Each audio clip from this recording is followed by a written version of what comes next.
The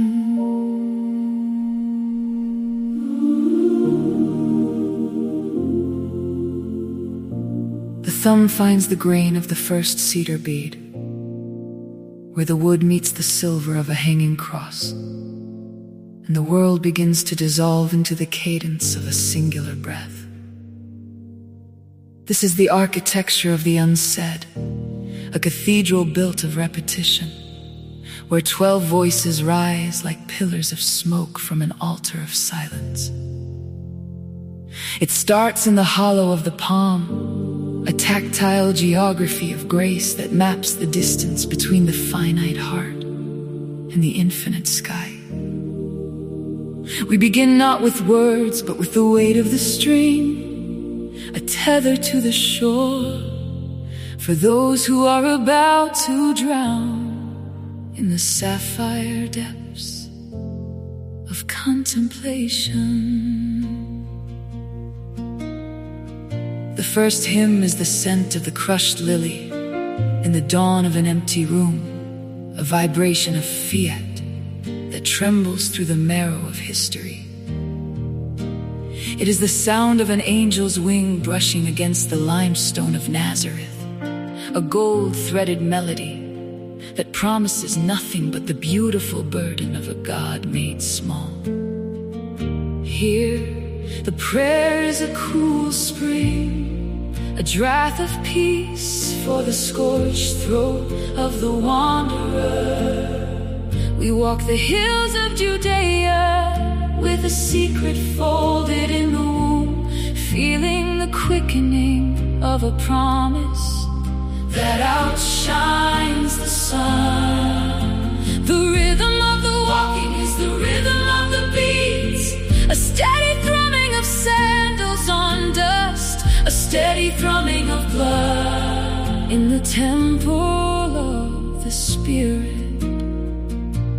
Then the light shifts, turning from the pale white of the morning to the honeyed amber of the miracle. We stand where the jars are filled to the brim with the water of our common days, watching as a mother's gaze turns the liquid into the vintage of the kingdom. The meditation deepens now, entering the realm of the numinous, where the taber light blinds the mortal eye and reveals the transfigured face of love. These are the songs of the luminous, the melodies of the mountain and the lake, where the peace offered is not the absence of storm, but the authority to walk upon the waves. We breathe in the incense of the transfiguration and breathe out the dust of our own mortality, cleansed by the fire that does not consume. But the roses of this prayer are not without their thorns, for the path of the rosary leads eventually to the shadow of the olive grove. The music turns somber, a minor key played on the strings of a broken heart. We feel the damp chill of Gethsemane, the salt of the sweat that falls like rubies upon the parched earth. Here the prayer is a shield, a powerful Marian song for the soul that sits in the darkness of its own betrayal. We watch the purple dawn of the passion, the scourging of the innocent, the weight of the crossbeam that groans with the sins of 1,000 generations. Each beat is a tear, each hour a stitch in the shroud of the world's grief.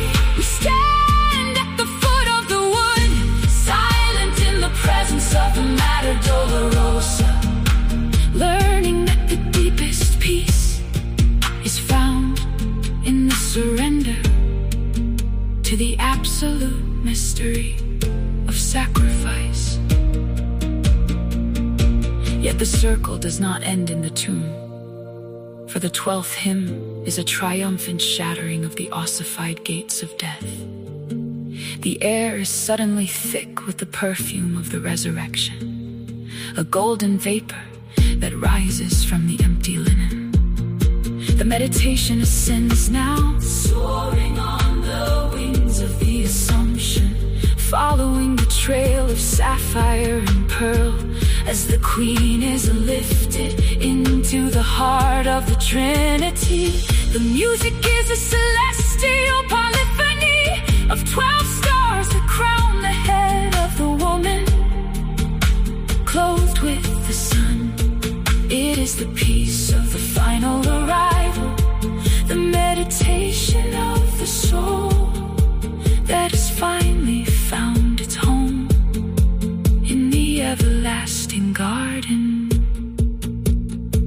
Between the decades, in the holy pause, where the glory fades into the next mystery, there is a silence so profound it seems to hold the entire universe in its hands.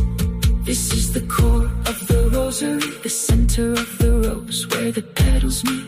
It is a stillness that is not empty, but pregnant with the presence of the one who pondered all things in her heart. To pray these 12 hymns is to weave a garment of light for the naked spirit, to find a sanctuary of rhythm amidst the chaos of the passing hour. The beats click like the ticking of a cosmic clock, but they measure not time but eternity.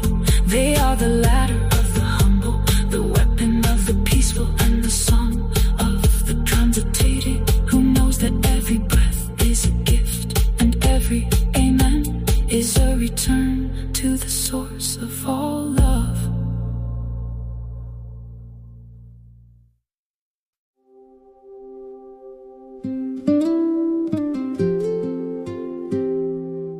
The shadows lengthen across the sanctuary floor, where the dust of the day settles into the grooves of ancient oak, and the sun, a weary pilgrim, retreats behind the stained glass of the western apse, to leave the world in the blue clarity of 7 o'clock.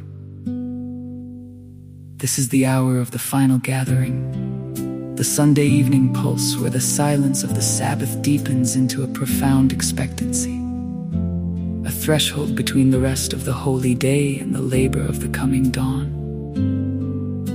The air within the nave carries the scent of extinguished beeswax and the cool stone breath of the cathedral, waiting for the first touch of felt upon wire,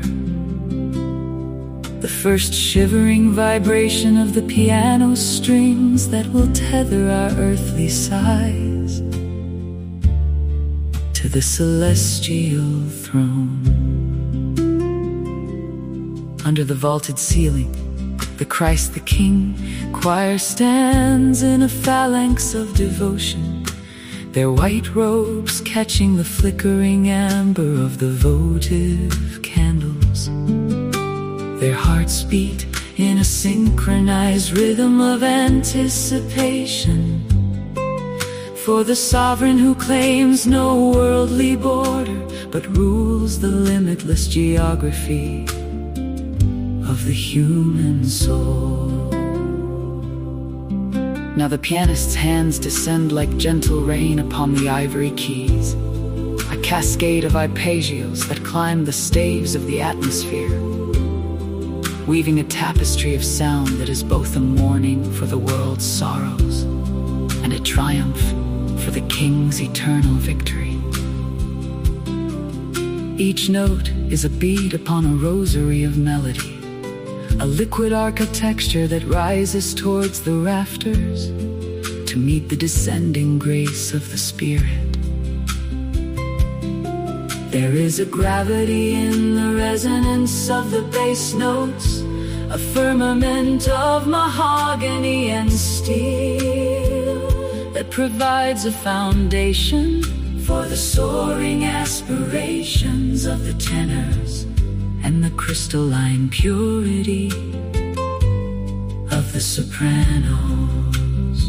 We do not sing to a distant memory, or a silent statue, but to the living majesty who sits upon the mercy seat, the sovereign whose crown is woven of light, and whose scepter is the branch of peace that never withers in the frost of our failures. Listen to the breath before the first syllable, a collective intake of life that signifies the surrender of the individual to the unity of the harmony. For in this Sunday hour, we are no longer disparate voices, but a single herald announcing the reign of Christ. The lyrics are etched in the fire of conviction, words that have survived the furnace of centuries to find a home in our mouths this evening, declaring that every knee shall bow not by coercion, but by the irresistible gravity of perfect love.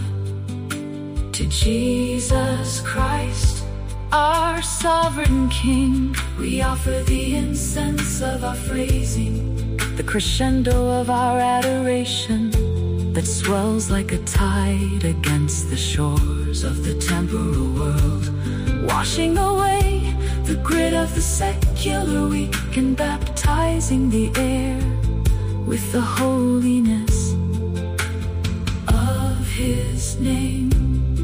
The piano murmurs, a counterpoint of intricate grace, a flowing river of grace notes that dance between the pillars of the choral chords, reminding us that even in the grandeur of kingship, there is the intimacy of the shepherd.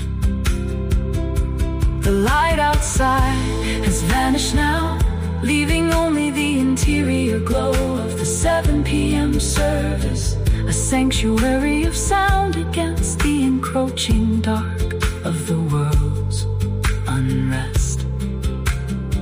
The music becomes a fortress, a bulwark of sonority, where the King is recognized in the breaking of the bread and the lifting of the song. His sovereignty felt in the sudden warmth that fills the chest when the choir reaches that sublime polyphonic peak.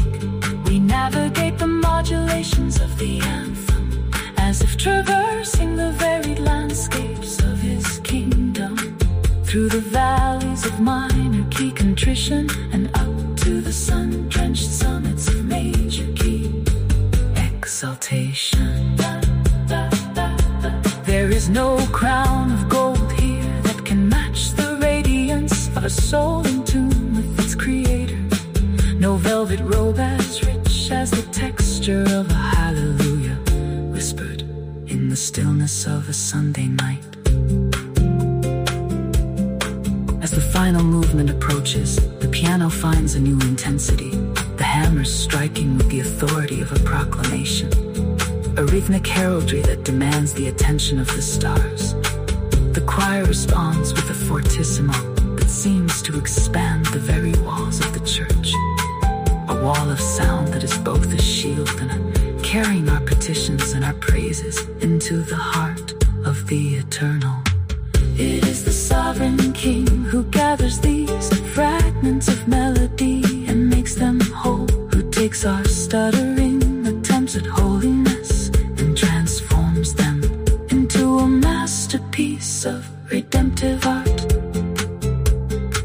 The hour of 7 passes into the timelessness of worship, where there is no clock to measure the depth of our devotion, only the unending presence of the one who was and is to come. When the last chord finally fades, vibrating into the marrow of the stone and the memory of the wood, a sacred silence returns, not the emptiness of an ending, but the fullness of a benediction. The pianist's hands linger for a moment above the keys, a silent prayer held in the suspension of the air, while the choir remains motionless, their faces still reflecting the glory they have just described. In the Sunday evening hush, we realize that the sovereignty of the indigo shadows of the sanctuary stretch long against the cooling stone as the clock strikes the 7th hour of the final day. There is a specific gravity to this late assembly, a gathering of the weary who carry the dust of the weekend on their souls, and the anticipation of the coming labor in their quieted hearts. Here, under the dimming rafters, the air is thick with the scent of extinguished beeswax and the lingering sweetness of the afternoon's incense. Yet something more ancient begins to stir. The choir, a small constellation of voices in the loft, prepares to breathe life into the silence. Their harmony's not of a triumphant morning, but of a deep, sustaining dusk. We stand at the threshold where the temporal meets the eternal, where the simple fruit of the earth and the work of human hands are poised to become the sustenance of the soul.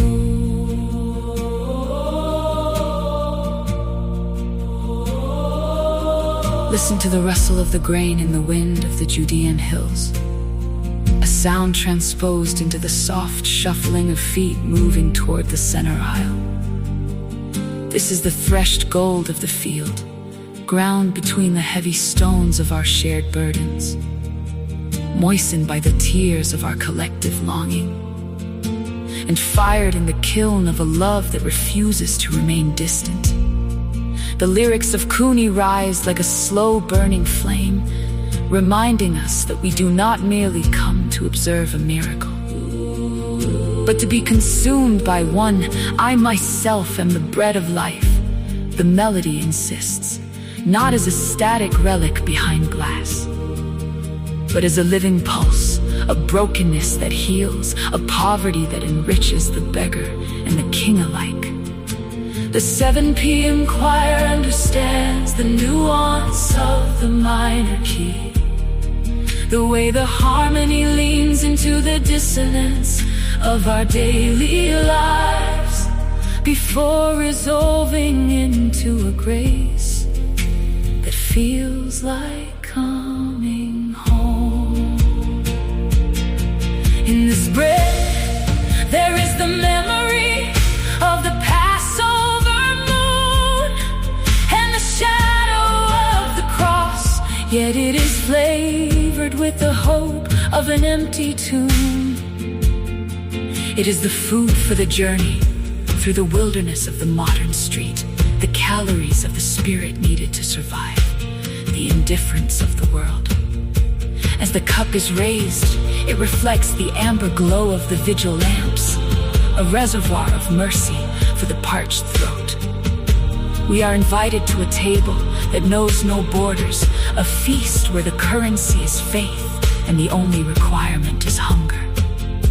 The choir's song becomes a between the altar and the exit, a reminder that the liturgy does not end when the doors are locked, but begins when the crumbs of this sacred meal are carried out into the dark. The architecture of the evening is built on these phrases. Those who come to me shall not hunger, spoken into the hollows of our own inadequacy.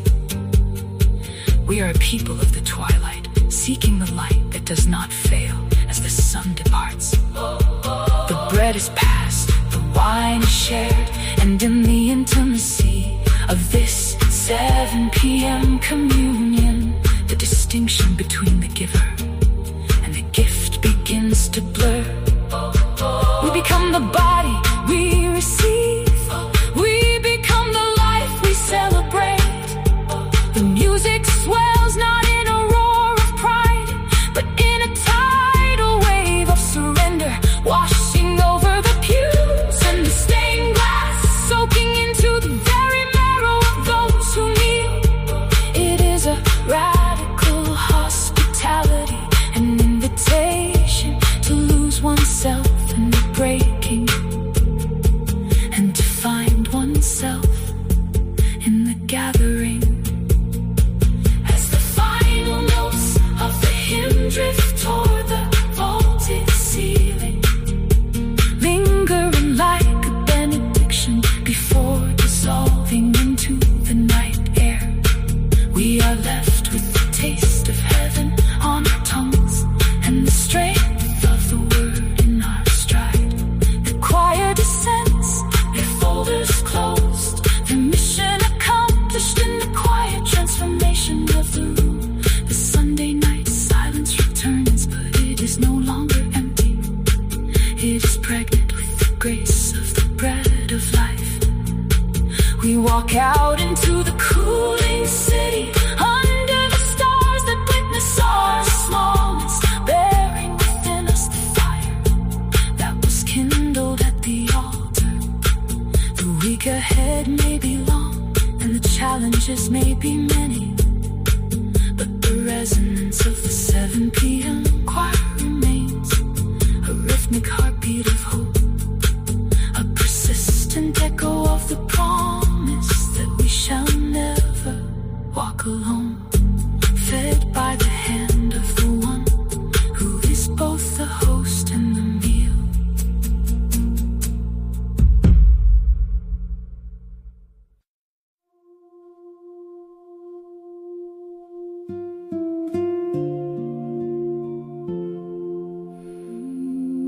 The bells have ceased their bronze complaint, and now the sanctuary holds the amber weight of 7 o'clock. We stand as a small assembly of the twilight, our breath catching on the syllables of ancient promise as the day folds its weary wings. The air is thick with the scent of melted wax and the cool breath of stone, a Catholic silence that prepares the way for the shepherd's entry. He does not come as a tyrant of the storm, but as the quiet governance of the soul. A king whose scepter is a staff of gnarled olive wood.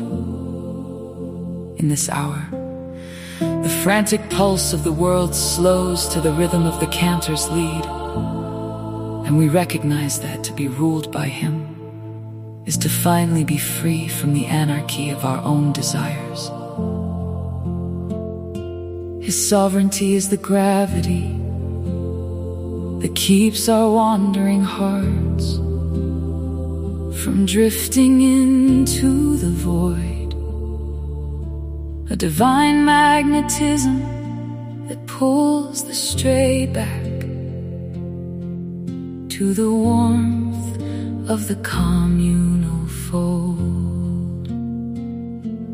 Green is the color of his mercy, yet tonight it manifests as the deep emerald of a forest at rest, hidden from the scorching glare of the noonday sun. He leads us not to the shallow, muddy ponds of earthly distraction, to the silver still waters of a grace that reflects the stars. There is no haste in his command, only the steady patient pace of one who has walked the Via Dolorosa and knows the exact weight of a human spirit. We are the sheep of his pasture, bruised by the week's long labor and the sharp briars of our own making, seeking the grass that grows where the light of the tabernacle falls. He unbinds the heavy yoke of our ambition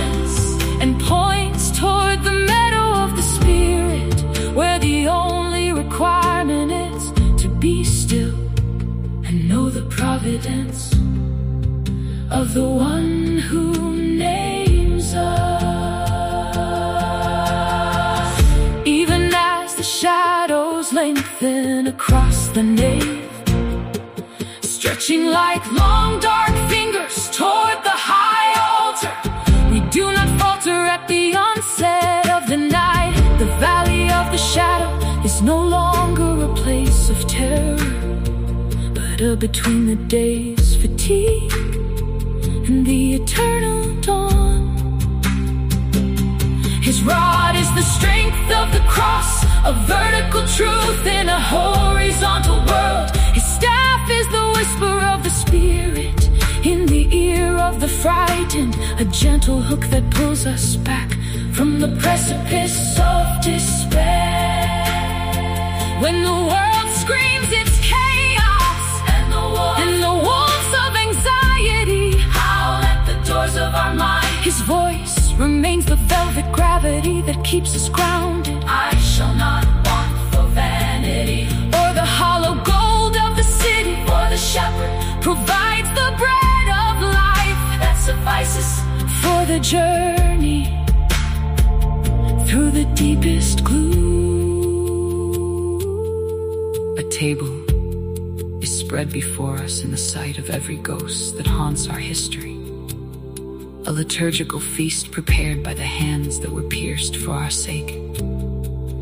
He pours the oil of gladness upon our weary brows, a chrism of restoration that heals the cracks of doubt and the scars of our secret wars. The cup is not merely full, it is a fountain, a spill of crimson grace that stains the common cloth of our mundane lives with the purple of the celestial royalty. We sit as guests of the High King, transformed from beggars into heirs, eating the silence that nourishes more than any earthly banquet.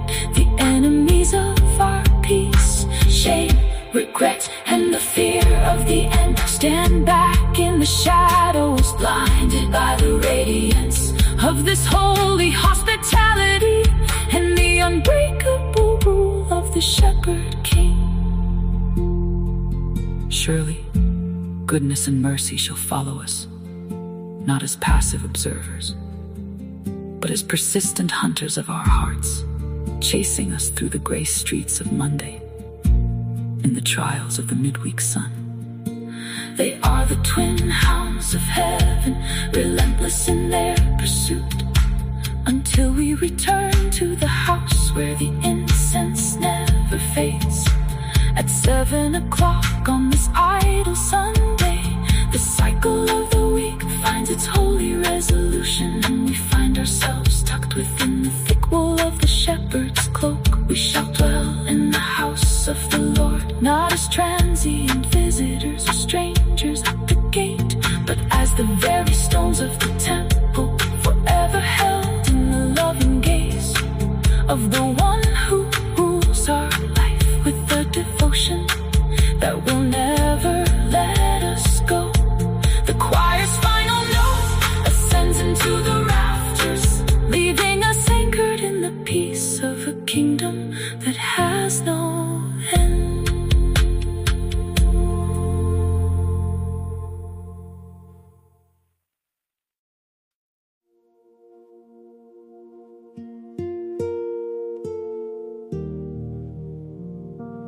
The dust of ours is not common clay, but a pulverized history of 100,000 footsteps, each treading a path of limestone and sorrow toward a wooden box that held the gravity of a world.